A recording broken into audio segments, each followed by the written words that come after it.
දැන් අපි කරන දේවල් වල වරදකාරී භාවයක් අපිට ඇති වෙනවද කවදාවත්?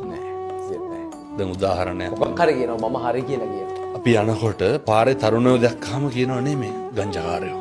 එහෙම කියනවනේ. හැබැයි කොල්ලෝ ටිකක් එක්ක අහුවෙලා තව වචනයක් තියෙනවා භයානක වචනයක්. තොල් දෙක දිහා බලලා ඇස් දෙක දිහා බලලා කුඩ්ඩෝ කියලා කියනවා. කුඩ්ඩෝ කියලා කියනවා. හරි භයානකයි. හරිම බය. ඒ ළමයට හැමෝත් ඒක ඒ ළමයා කුඩ්ඩෙක් කරවන්න පුළුවන් ආමුදුර. කොල්ලේ බීඩිය සිගරට් එකක් බියත් මොකද කියන්නේ? කුඩුකාරයෙක් කියලා කියන්නේ.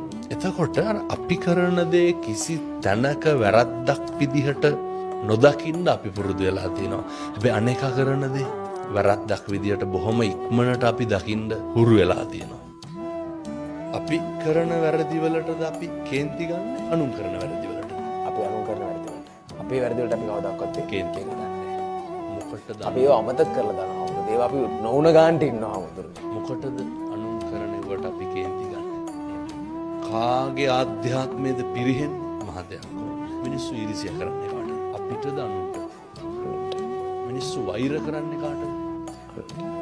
මිනිස්සු ද්වේෂ කරන්නේ දෙස් දෙවොන් තියන්නේ. මොකක්ද අපිට කියලා කරගන්න? අපි අපිට කරගත්තා නම් අපි පිටට තැන ගන්න. දැන් මිනිස්සු වැඩිපුරම ගරහන්නේ මිනිස්සු අපකීර්තියට සහ වැඩිම කාලයක් ගත කරන්නේ. ගත කරන්න. අපි වැඩිපුරම කැමති අපේ ඉන්ද්‍රියන් පිනවන්න අනුන්ගේ කුණුවලට නෙමෙයි. කෙනෙකුණ නැති මනුස්සයට බුද්ධ ධර්මය අනුව භාගතුන් වහන්සේ කිව්ව විදිහට මොකද්ද වෙන්නේ? කෙලෙහි ගුණ නොදන්න මනුස්සයාට. කෙලෙහි ගුණ නොසලකා හිටපුවාම ජීවිතේ කවදා හරි මනුස්සයාට අර යථාර්ථයට මුහුණ දෙන්න වෙනවනේ. කෙලෙහි ගුණ සලකුවා හෝ නොසලකුවා හෝ මොකද්ද යථාර්ථය? ජරාවට ව්‍යාධියටපත් වුනහම පශ්චත්තාප වීමක් මිනිස්සුන්ට ඇති වෙනවා. අධික කනගාටුවක් මේක හතරහන්දි වළංගු තියෙනකොට නම් ඇති වෙන එකක් නැහැ. අපිට බලපුලුවන්කාරකම තියෙනකොට ඇති වෙන එකකුත් නැහැ. සල්ලි මිල මුදල් තියෙනකොට කොහොමත් මේවත් තේරෙන්නෙත් නැහැ. හැබැයි මිනිස්සුන්ට තේරෙනවා ව්‍යාධියටපත් වුණා, ඔත්පොළ වුණා, නැති වෙච්ච දවසට. කවුරුත් නැති වෙච්ච දවසට මට මම විතරයි කියලා දැනෙන දවසට. අර ගන්නනවා නේද? අත්තාහි අත්තනෝන. අපිට අපිවත් නැහැ කියන දවසට තමයි මිනිස්සුන්ට ඕක තේරෙන්නේ. හොඳටම පරක්.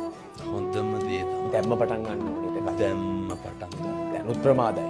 ගොඩක් ප්‍රමාදයි. දැන් පටන් ගන්න ඕන. කෙලෙහි ගුණ සලකනවා කියලා අපේ ඒවා නැති කරගෙන යට කරගෙන එහෙම අවශ්‍ය නැහැ. කීස් කරන්න බෑ.